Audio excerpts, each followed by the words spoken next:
दोस्तों आज जो कॉमिक्स हम पढ़ेंगे उसका नाम है नागराज और कालदूत। ये नागराज की कॉमिक्स है तो पढ़ते हैं इसको। नागराज और कालदूत। इच्छाधारी सांपों का द्वीप नागमणि द्वीप। मणिराज की मृत्यु के पश्चात द्वीप का सम्राट बना नागराज, लेकिन विषम से अपराध का सफाया कर देने का संकल्प लिए नागराज अधिक दिन वहां नहीं रुका।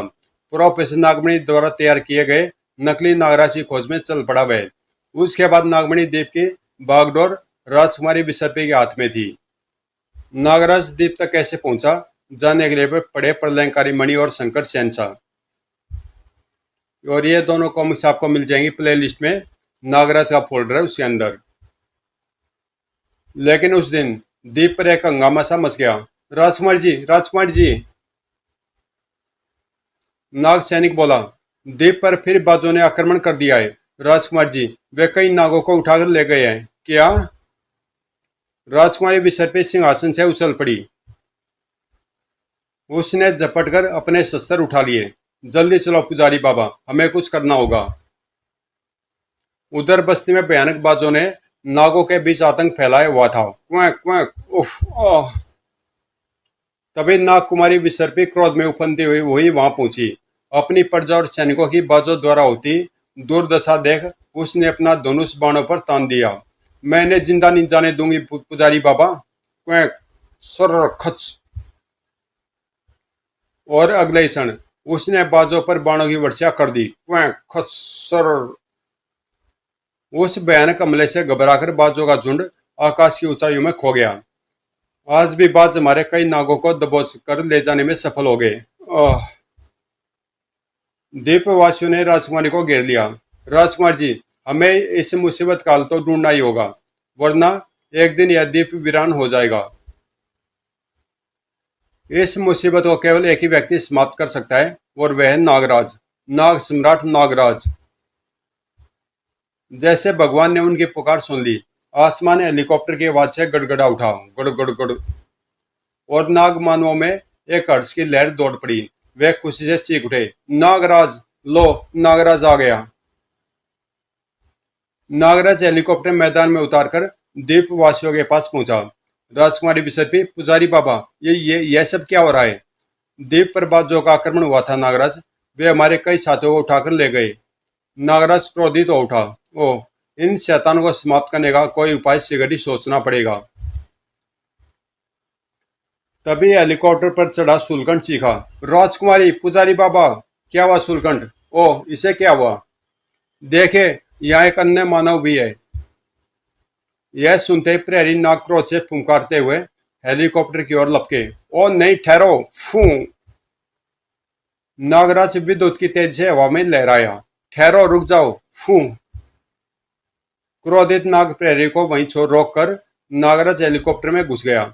अगले ही क्षण नागराज के साथ नागदंत को हेलीकॉप्टर से बाहर आते देख सभी नाग चौंक उठे। नागराज, कौन है यह मानव? नागदंत, जिसने नागराज बनकर पूरे विश्व के सामने मुझे आतंकवादी बना दिया था। ओह, लेकिन तुम इसे यहाँ क्यों ले आई नागराज? द्वीप के नियम व कानून के अनुसार यहाँ बाहर का कोई भी मानव आकर जीवित नहीं रह सकता। मैं जानता हूँ विसर्पी, लेकिन नागदंत केवल मानव नहीं है, मेरी जितनी शक्तियों का स्वामी यही है। विसर्पी, पुजारी बाबा और समस्त नाग मानव, द्वीप के अलावा अगर यह शैतान कहीं और रहा तो पूरे विश्व की गर्दन पर तलवार बनकर लटकता रहेगा। क्या आप मानव जाति का विनाश चाहते हैं? कदापि नहीं नागराज, हम इसे द्वीप पर ही कैद में रखेंगे। चलो नागदंत। शीघ्र ही पुजारी बाबा उन्हें लेकर बस्ती से दूर बनी एक झोपड़ी के पास पहुंचे। नागराज, यह है द्वीप का कारागृह। भुजंग भट्ट, संभालो अपने नए कैदी को। अगले क्षण भुजंग भट्ट ने नागदंत को कारागृह में धकेलकर द्वार बंद कर दिया। चलो नागराज, यह भुजंग भट्ट की कैद से बचकर नहीं निकल सकता। रात गिर आई थी। नागराज नागदंत की तरफ से निश्चिंत हो चुका था। नागमणि द्वीप के निवासी नागराज की वापसी का जश्न मना रहे थे। बताओ नागराज, शुल्कंठ जीतेगा या असी पक्ष? थोड़ा धीरज धरो राजकुमारी, अभी हार जीत का फैसला हो जाता है। कभी शुल्कंठ मध्य रेखा की तरफ बढ़ता हुआ प्रतीत होता था तो कभी असी पक्ष। एक द्वंद्व शुल्कंठ व असी पक्ष के बीच जारी था। वह दूसरा भुजंग भट्ट की कैद में पड़े नागदंत के दिलो दिमाग के बीच। मुझे हर हालत में आज रात इस कैद से बाहर निकलना होगा। दूर हट जाओ मेरे सिर से, अब मुझे इस कैद से आजाद होना है। और अगले पल अपनी असीमित शक्ति से उसने नागरस्सी का बंधन तोड़ दिया। और फिर नागदंत का एक मामूली सा प्रहरी उस कारागृह का दरवाजा तोड़ने के लिए काफी था। धड़ाक! नागदंत को इस कागज की जेल में कैद किया है नागराज ने। अभी उस भुजंग भट्ट को भी देखता हूं। कहां पे भुजंग भट्ट? लगता डर कर भाग गया। नाग के रूप में विश्राम करा भुजंग भट्ट यह ललकार सुनकर फूंकार उठा। फू! शीघ्र ही वह नाग मानव के रूप में आ गया। सावधान नागदंत, मैं तुम्हें कैसे भागने नहीं दूंगा। और अगले ही क्षण भुजंग भट्ट की पूंछ की फौलादी टक्कर नागदंत की छाती पर पड़ी। ओह! फिर भुजंग भट्ट ने नागदंत को संभलने का अवसर नहीं दिया। उफ! धड़ाक! अब तुम्हारी हार निश्चित है नागदंत। भुजंग भट्ट के इस दाव में फंसे नागदंत को अपनी जान निकलती सी प्रतीत हुई। तभी नागदंत ने एक अमोघ शस्त्र का प्रयोग किया, जहरीली फुंकार। फुस! जो एक हाथी को भी मौत की नींद सुला देने में सक्षम है। उफ! यह क्या किया शैतान? मुझे कुछ दिखाई नहीं दे रहा। भुजंग भट्ट लड़खड़ा गया और उधर लड़खड़ा गया असी पक्ष। इधर शैतान नागदंत ने भाला उठा लिया था। अब तुम्हें तुम्हारी निश्चित हार यानी मौत से कोई नहीं बचा सकता भुजंग भट्ट। उधर शूलकंठ ने विजय श्री प्राप्त की। हाँ, शूलकंठ जीत गया, असी पक्ष हार गया नागराज। इधर घायल हुए भुजंग भट्ट को नागदंत भाले से गोदता चला गया। ओह ओह! खच खच! और फिर घायल भुजंग भट्ट को तड़पता छोड़ वह भाग निकला। अंतिम सांसें गिनता हुआ भुजंग भट्ट नाग रूप में आकर रेंगता हुआ नगाड़े पर चढ़ गया। मुझे मरने से पहले नागदंत के भागने का समाचार नागराज तक पहुंचाना होगा। और फिर वह अपनी आखिरी सांस तक नगाड़े पर फन पटकता चला गया। डम डम डम! उधर नागराज ने शूलकंठ की विजय पर तालियां बजाई। तड़ तड़ तड़! बहुत अच्छे शूलकंठ, तुम निश्चित ही सर्वशक्तिमान हो। और तभी वातावरण नगाड़े की आवाज से गूंज उठा। चौंक उठा नागराज। डम डम! पुजारी बाबा, ये नगाड़े की आवाज कैसी? नागराज, लगता भुजंग भट्ट किसी विपदा में है। शीघ्र वे कारागृह तक पहुंच गए। ओह, मामूली भुजंग भट्ट तो मर्त पड़ा है। हाँ, नागदंत फरार हो गया। और अगली सुबह नागमणि द्वीप पर नागदंत की खोज प्रारंभ हो गई। स्वयं नागराज भी तेज से नागदंत को खोजता बढ़ रहा था। नागदंत को जल्दी खोजना आवश्यक है। अरे यह गुफा कैसी? इसमें से यह धुआं कैसा? मुझे इसमें प्रवेश करना चाहिए, किंतु यह भारी चट्टान। नागराज ने अपनी अति शक्ति का प्रयोग किया। जरूर उस नागदंत ने ही इस चट्टान से इस गुफा का मुंह बंद किया होगा। शीघ्र उसने चट्टान को हटा फेंका। वह जरूर ही अंदर छुपा होगा। आगे तो अंधेरा बढ़ता जा रहा है। ओह, उस मोड़ से रोशनी आ रही है। हर्र! ओह, यह तो किसी भयंकर जीव के सांस लेने का स्वर लगता है। वह भयानक दृश्य देखते विस्मय से आंखें फैल गई नागराज की। ओह, यह कौन है? भयानक सरफ फुंकार उठा। कालदूत की गुफा में घुसकर उसकी तपस्या भंग करने की चेष्टा कैसे की दुष्ट मानव! मानव इस द्वीप पर कदम नहीं रख सकता और तुम मेरी गुफा तक घुस आया, किंतु अब तुझे मरना होगा। लेकिन बाबा! फुस! कालदूत के तीनों मुखों से जहरीली फुंकारें निकली, लेकिन नागराज अपनी जगह छोड़ चुका था। फुस! उफ! चट्टान के स्थान पर एक गड्ढा नजर आने लगा। अगर यह फुंकार मुझसे टकरा जाती तो मैं भी इस पत्थर की तरह गल जाता। फिर तो कालदूत ने फुंकारों की वर्षा कर दी। फुस फुस! जिसके फलस्वरूप गुफा की छत से भारी भारी चट्टानें टूटकर नीचे गिरने लगी और नागराज उन चट्टानों के बीच फंस गया। बड़ी फुर्ती दिखाकर बच रहे हो बेटा, अब बताओ कैसे बचोगे? मेरी बात तो सुनिए बाबा, मैं इस द्वीप का। तुरंत ही कालदूत ने फिर उस पर हमला किया। फुस! नागराज ने एक बड़ी चट्टान उठाई और विष के उस गोले की तरफ उछाल दी। उफ! ऐसे कब तक बच पाऊंगा मैं?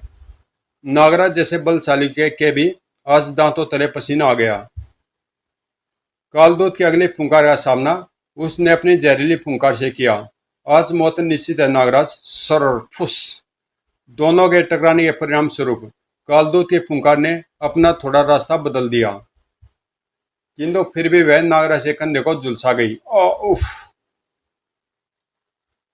नागराज को लगातार अपनी फुंकार से बचता देख कालदूत ने उस पर अपनी बलशाली पूंछ का प्रहार किया। सड़क। ओह, बहुत खेल लिया रे मानव। अब तेरी ई लीला यहीं समाप्त करता हूँ। इस पूंछ के वार से अब तू नहीं बच सकता। कालदूत के तीनों हथियार उसी पूंछ के नीचे दबे नागराज की तरफ बढ़ने लगे कि तभी, ठहरिए महात्मा कालदूत, कृपया कर रुक जाइए। कौन है? नागकुमारी विसर्पी। यह नागराज है महात्मन, नागमणि द्वीप का सम्राट नागराज। किया? एक मानव नागमणि द्वीप का सम्राट? यह विलक्षण मानव है महात्मन। सैकड़ों नाग मानवों के सम्मुख कुल देवी का आशीर्वाद मिला इसे। विसर्पी ने नागराज के सम्राट बनने की सारी कहानी कह सुनाई। तब, ओह, अगर ऐसा नाग सम्राट नागराज, तो हम तुमसे इस भूल की क्षमा चाहते हैं। मुझे शर्मिंदा न करे महात्मन, लेकिन मेरी एक जिज्ञासा उसे शांत करे महात्मन कि आप कौन है और यहाँ क्या कर रहे हैं। नागराज, मैं इस द्वीप पर कदम रखने वाला पहला इच्छाधारी नाग हूँ, जिसने दुनिया भर के इच्छाधारी सांपों को अपने तपोबल से इस द्वीप पर लाकर आबाद किया है। दुनिया भर के सभी सांपों से संपर्क बनाने के लिए मैं यहाँ तपस्यारत था। आज दुनिया का प्रत्येक सांप मेरी आज्ञा मानता है। लेकिन तुम्हारे चेहरे पर यह परेशानी के भाव क्यों है महात्मन? एक खूंखार अपराधी नागदंत हमारी कैद से निकल भागा है। हम उसे ढूंढते फिर रहे हैं। ओह, केवल इतनी सी बात है। आओ मैं तुम्हें दिखाता हूँ कि नागदंत कहाँ है। दिखाइए महात्मन। सिगरी कालदूत ने अपने मुंह से एक मणि उगल कर हाथ में ले ली। नागराज, अपनी इच्छित वस्तु की कामना करके इस मणि में देखो। नागराज ने मणि हाथ में लेकर नागदंत का नाम लिया। उसका नाम लिया ही था कि मणि जगमगा उठी और उसमें दृश्य बदलने लगे। हा हा हा। कुछ ही देर बाद मैं इस द्वीप से भी नागराज की कैद की तरह ही फरार हो जाऊंगा। तभी, अरे, यह एकाक अंधेरा कैसे छाता जा रहा है? और जैसे ही नागदंत ने आसमान की ओर देखा, अरे, इतने विशालकाय बाज, ये तो मेरी तरफ आ रहे हैं। बाज तेज से नागदंत पर झपटे, लेकिन वह जमीन पर लेटकर बच गया। सिगरी खड़े होकर उसने पेड़ की मोटी सी टहनी उठा ली और सड़ाक ची ची। नागदंत बहुत बहादुरी से उनका सामना कर रहा था, किंतु तभी एक बाज पीछे से नागदंत पर झपटा और ओह, महात्मन, नागदंत को तो बाज उठाकर ले गए। और फिर नागराज कालदूत से विदा लेकर गुफा से बाहर आ गया। सुलभ विसपी, हमें नागदंत को बाजों से बचाना है। महात्मा कालदूत से हम बाद में मिलेंगे। और फिर मानवता का रक्षक चल पड़ा बाजों की खोज में। अब दोनों समस्या का हल एक ही जगह मिलेगा। और जल्दी दोनों खुले मैदान में आ गए। अब हमें बाजों के हमले की प्रतीक्षा करनी होगी। कुछ ही देर बाद, लो नागराज, जिनका तुम्हें इंतजार था वे आ गए, सांपों के दुश्मन। हाँ, विषय पे तैयार हो जाओ। अब हमें इनके सारे नागदन तक पहुंचना है। सिगरी दो बाज उनकी तरफ झपटे और एक विसर्पी को पंजों में जकड़कर उड़ चला, जबकि दूसरे बाज को नागराज ने पकड़कर जमीन पर लिटा दिया। और अगले पल नागराज की सर्पीली आंखें बाज की आंखों को भेदने लगी। अब तुम मेरे बस में हो। तुम वही करोगे जो मेरी मानसिक तरंगें तुम्हें निर्देश देंगी। नागराज का सम्मोहन चला और बाज नागराज का गुलाम हो गया। तभी नागराज बाज की आंखों में मानवीय आंखें देखकर चौंक पड़ा। अरे, यह तो पहले किसी और के सम्मोहन में बंधा है। मुझे देखना होगा कौन है वह। नागराज ने पुनः एकाग्र होकर उसकी आंखों में झांका।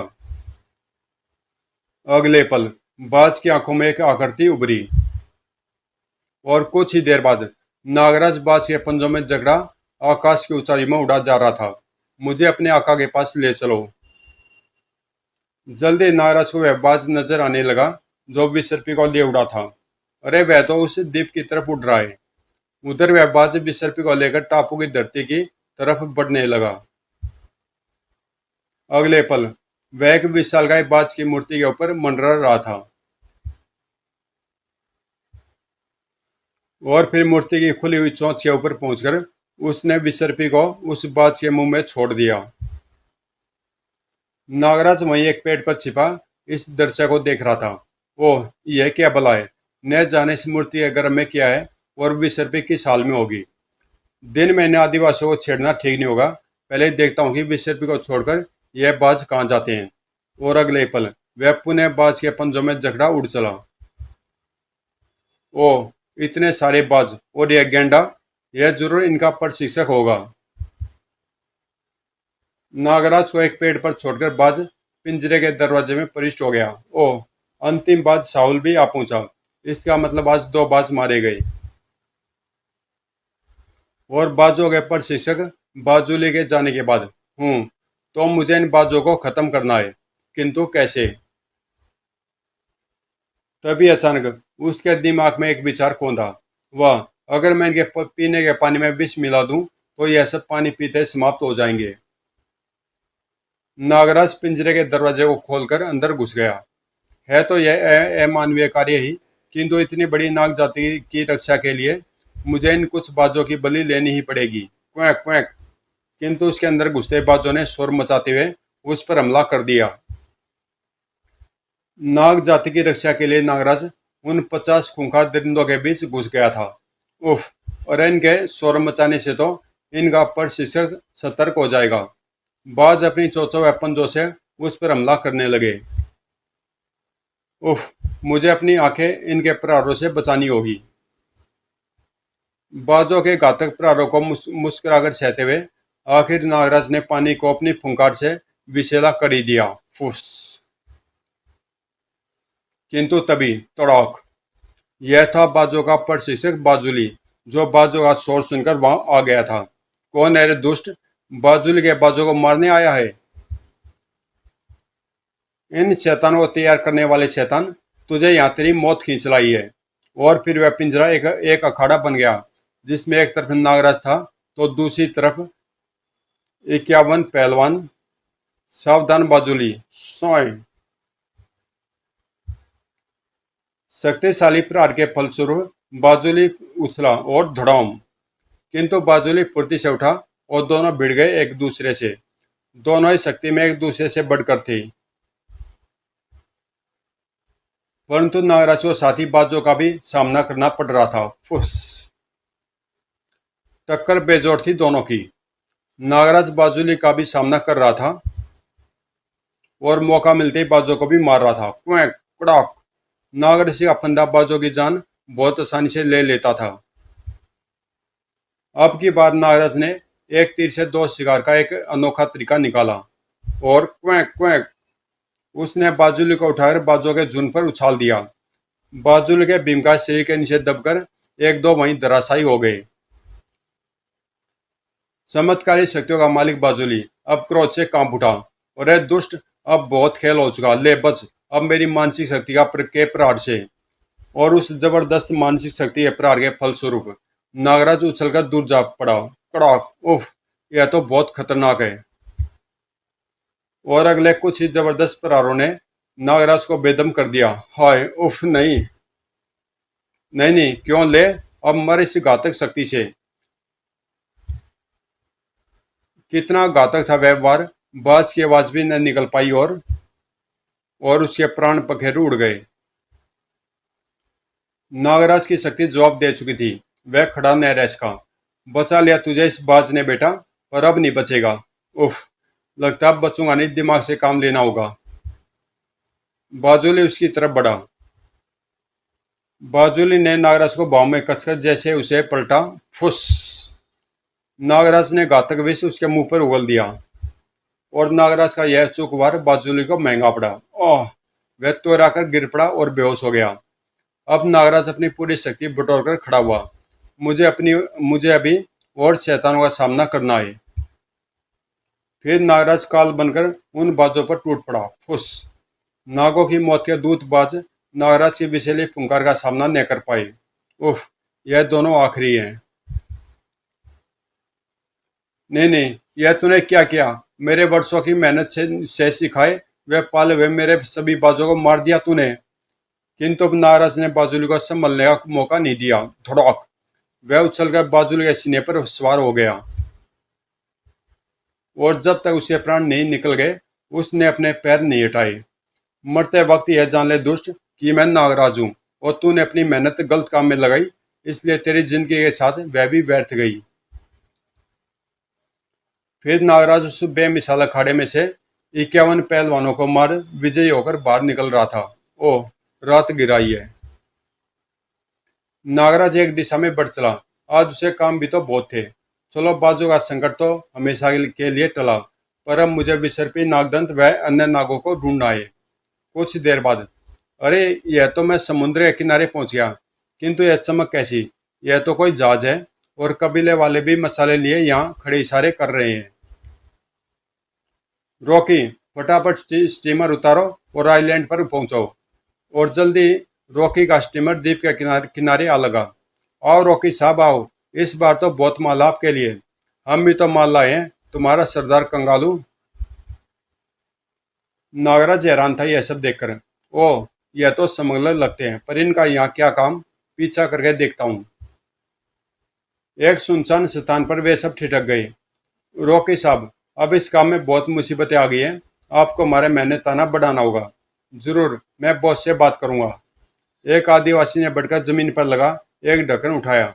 चलिए रॉकी साहब, आपको आपका माल दिखा दें। और नागराज के देखते देखते वे सब उस रिक्त स्थानों में समा गए। अरे यह तो सब अंदर उतर गए। फिर नागराज भी उसमें से उतर ही गया। कोई बहुत बड़ा रहस्य लगता है। इस द्वीप पर कोई खतरनाक खेल खेला जा रहा है शायद। और यह इधर से देखकर तो दंग रह गया नागराज। यह देखे रॉकी साहब, कैसे शानदार नाग पकड़े हैं इस महीने हमारे बाजों ने। अब आप इन्हें ले जा सकते हैं। चाहे तो नहीं खाल बेचे, चाहे विष, चाहे इसे ऐसे ही बेच दे इन्हें। नागमणि द्वीप के सैकड़ों नाग वहां शीशे शीशे के बक्सों में कैद थे। उफ, तो ये लोग पोचर्स हैं, सांपों की खाल बेचने वाले। किंतु एक पेटी में नागदंत भी बंद था। अरे यह क्या कंगालू सरदार, पेटी में आदमी? हाँ रॉकी साहब, शायद यह इच्छाधारी नाग है। हमने इसलिए इसे आजाद नहीं किया और यह आज ही पकड़ में आया है।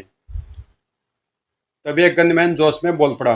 रॉकी साहब, मुझे पता है यह कौन है। यह नागराज है। नागराज अपराधियों का काल। बॉस इसे देखकर बहुत खुश होंगे रॉकी साहब। नागराज, अच्छा, प्रोफेसर नागमणि का आविष्कार। ठीक है, इसे संभाल कर ले चलो। तत्पश्चात वे पेटियां बाहर निकाली जाने लगी। रॉकी साहब, अगली बार हमारा ध्यान रखिएगा। जरूर। परंतु अगली बार शायद आनी ही नहीं थी। आगे बढ़ते आदिवासियों के सामने सांपों की दीवार खड़ी थी। हाँ, इतने सांप शू, ये बाहर कैसे आ गए? डर के मारे इतने सांपों के साक्षात दर्शन से कईयों के हाथों से तो शीशे की पेटियां ही छूटकर जमीन पर बिखर गई। आज नहीं छोड़ेंगे, ये बरसों का बदला लेंगे हमसे ये आज। और फिर शुरू हुई जंग सांपों की और इंसान रूपी शैतानों की। जबकि नागराज, आओ नाग कुमारी विसर्पी। देखते देखते नाग ने मानवीय रूप धारण कर लिया।